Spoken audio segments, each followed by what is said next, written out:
Lucila, ¿cómo va? Sergio y Nuna de este lado. Hola chicos, hola Sergio, hola Nuna, ¿cómo están? Yo también me siento de la casa, así que Bu- gracias por tenerme. Por favor, por favor. Bueno, ¿qué está pasando en Venezuela, Lucila?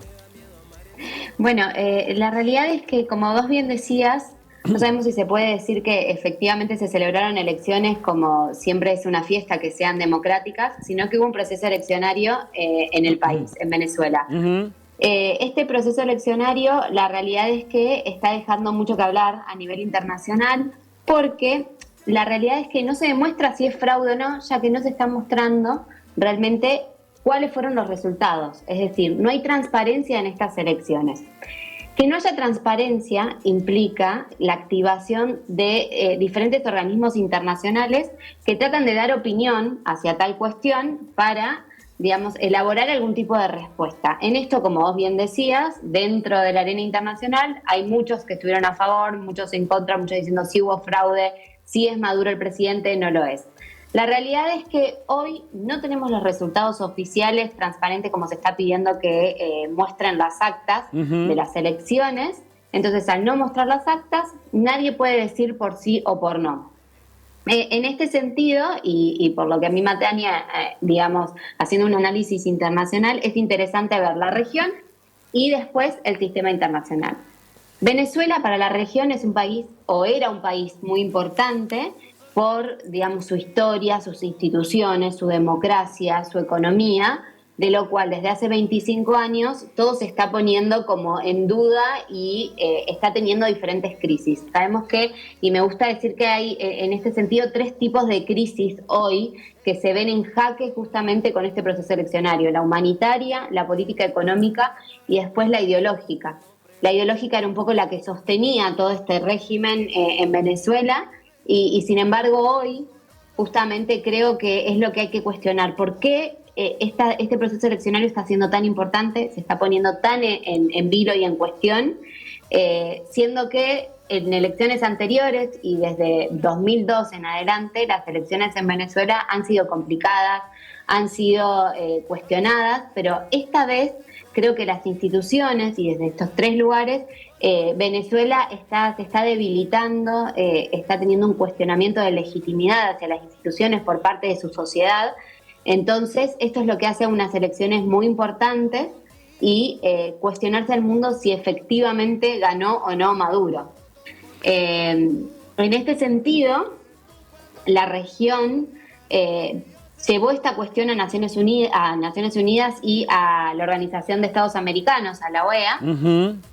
Fueron varios de estos países, como vos mencionabas también, de los países que luego fueron expulsados, terminaron las relaciones diplomáticas con Venezuela a partir de Maduro, por llevar la cuestión a la OEA. La OEA activa la Carta Democrática, es una cláusula democrática en donde permite llevar a cuestionamientos a las elecciones de los diferentes países que se creen que fueron de fraude o antidemocráticas.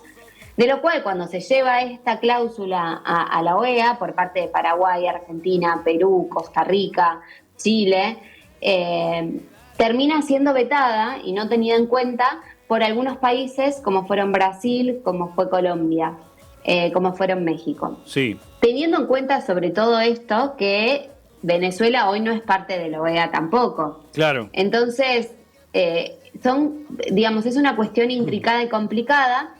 Creo que a partir de que la OEA, digamos, no se pronuncia ni a favor ni en contra, sino que están esperando los resultados eleccionarios, es cuando, digamos, Maduro toma fuerza, legitimidad y dice, bueno, voy a cortar relaciones diplomáticas con ciertos países, como pasó con Argentina específicamente. Cuando se cortan las relaciones diplomáticas, y en esto tenemos que ir a la Convención de Viena de 1964 sobre relaciones diplomáticas de los países, es ahí cuando, digamos, se retiran de las embajadas los enviados a las misiones, los enviados oficiales, y esas embajadas pueden ser, digamos, tomadas para, digamos, para cuidarlas y para preservarlas por parte de otros estados.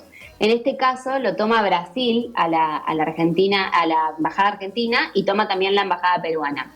Me llama la Y en este atención, sentido, Lu, me llama la sí, atención porque sí. por ahí hay países que se mantienen bajo la figura de países neutrales, pero con con una tibieza que a mí me llama la atención bajo esa neutralidad. Sí. Pero en el caso de Brasil, tiene una suerte de neutralidad porque desconoce, o por lo menos no dice si hubo fraude, no hubo fraude. Hay cierto camino sinuoso en ese discurso, pero también mantiene mucha actividad porque fue parte del operativo del traslado de los diplomáticos, por ejemplo, de Argentina. Sí, sí, sí, es como vos bien decís. Yo creo que en realidad se está tomando mal o se está analizando mal el rol de Brasil en esta cuestión. Yo creo que Brasil está siendo muy inteligente, está tomando un rol de mediador muy importante en la región que le va a dar una legitimidad y un poder de toma de decisión con respecto a la región y a los otros países de preponderancia que los otros no lo van a tener. Es como una ventaja. Él tiene un vínculo y un diálogo muy bueno con Maduro.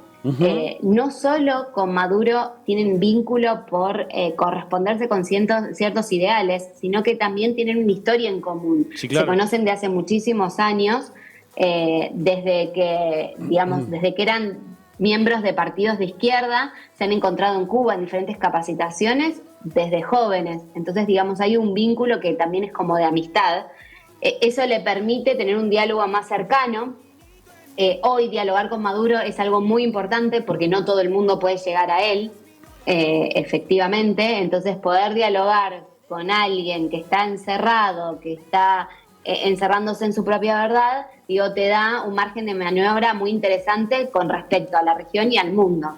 Después también dialoga con todos los otros países, tanto de la región como del mundo. Eso también es una carta a jugar de Brasil, es un mediador y genera equilibrio en la región, de los cuales los otros países no tienen el poder de hacerlo. Y después, por otro lado, él toma este rol y se legitima como tal. Y se legitima como tal porque también Brasil ha sido siempre democrático.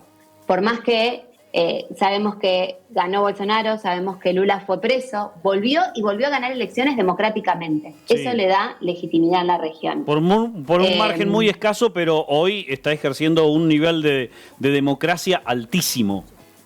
Exacto. En realidad hay una legitimidad institucional dentro de Brasil, que es lo que le da esa fuerza y ese poder en la región que otros países no tienen. Entonces, creo que el rol de Brasil es muy interesante y es muy importante, y es a mirar, porque en realidad está siendo más inteligente que el resto y se va a posicionar de otra manera en la región, siendo el mediador.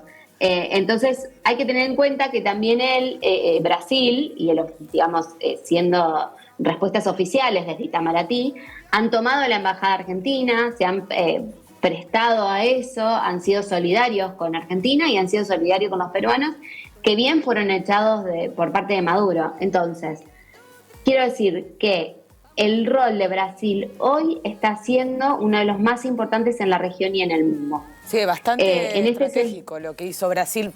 Me aclaraste bastante, porque a mí me hacía un poco de ruido que Brasil se haga cargo de la embajada de Argentina, sabiendo que Argentina bueno, el presidente argentino se manifestó en contra de las elecciones, que dijo que fueron un fraude. Bueno, pero vos decís, hizo estrategia porque no opinó ni a favor ni en contra y bueno, como que se maneja en ese sentido.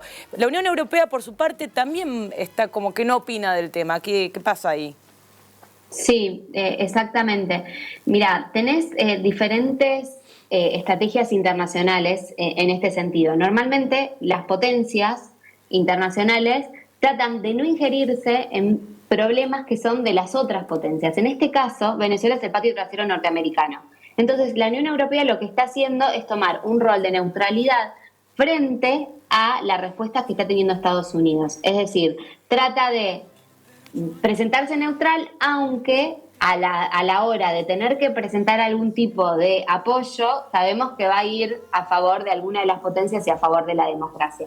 Pero hoy se presenta neutral porque efectivamente no tiene nada para decir y no tiene injerencia en cuestiones de América, salvo que Estados Unidos le abra la puerta en esto. Lu, Estados Unidos... Sí, termina, por favor. No, y quería decir que Estados Unidos en este sentido va a jugar fuerte, pero yo creo que hay algo muy interesante, que no va a haber injerencia en asuntos internos de los estados. Y eso es un principio de derecho internacional público. Es decir, si hay injerencia, si Estados Unidos llega a meterse por la fuerza en Venezuela, es guerra. Entonces digo, hoy no sé, por los costos que genera, si hay algún estado que esté dispuesto a generar una guerra en América Latina por esto. Entonces, está todo por verse y digo, digamos, va a depender mucho de lo que suceda internamente en Venezuela, que es algo muy complejo y muy difícil de analizar. Mi consulta siguiente iba a esto que Sí. aclaraste últimamente. No se sabe bien cómo se puede llegar a solucionar, porque hay un conflicto, tenemos que hablar de solución en ese sentido. Venezuela sigue siendo un estado estratégico debido a la cantidad de petróleo que tiene, por eso Estados Unidos lo mira con tan buenos ojos, esto es una conclusión muy propia, pero como vos dijiste al principio, se complica desde el punto de vista de saber que Venezuela también tiene como aliados nada más ni nada menos que a China y a Irak. En ese a Irán, perdón. Sí. En ese sentido es como, bueno, nos sentamos todos a una mesa sumamente complicada. Claro, exactamente. Bueno, primero que es verdad lo del petróleo, como lo decís, igualmente hoy está bastante escaso esa cuestión. En realidad, la producción y poder trabajar, digamos, con el petróleo les está costando muchísimo porque no tienen acceso a las herramientas para hacerlo dentro de Venezuela.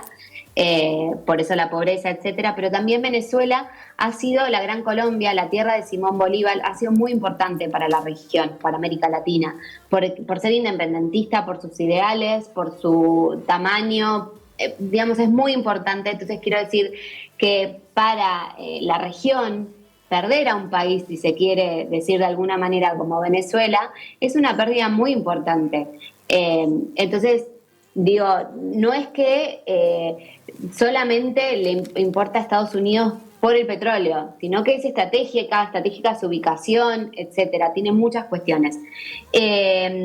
Y con respecto a lo que me decías de los, digamos, países asociados a Maduro y a Venezuela, eso es lo que se plantea, digamos, dentro de Naciones Unidas también. Y es lo que decíamos, los costos de llegar a una guerra. Es decir, si Estados Unidos interfiere, ¿no? Ingiere en asuntos internos, que por eso, por ejemplo, Maduro echó a todos los países latinoamericanos porque les dijo que son injerencistas, es decir, que se meten o se inmiscuyen en los asuntos internos de los estados, que es algo que el derecho internacional condena 100%, porque si no, no existiría soberanía nacional, ¿no es cierto? Tal cual. Entonces, digamos, los asociados de ellos también podrían generar que el equilibrio internacional en algún punto se vea desbalanceado, porque si Estados Unidos se mete en Venezuela, entonces empiezan los conflictos de Irán, que podemos ir de Irán con Israel y de Israel con Estados Unidos y así, entonces, o de Rusia con Ucrania, y movería otras fichas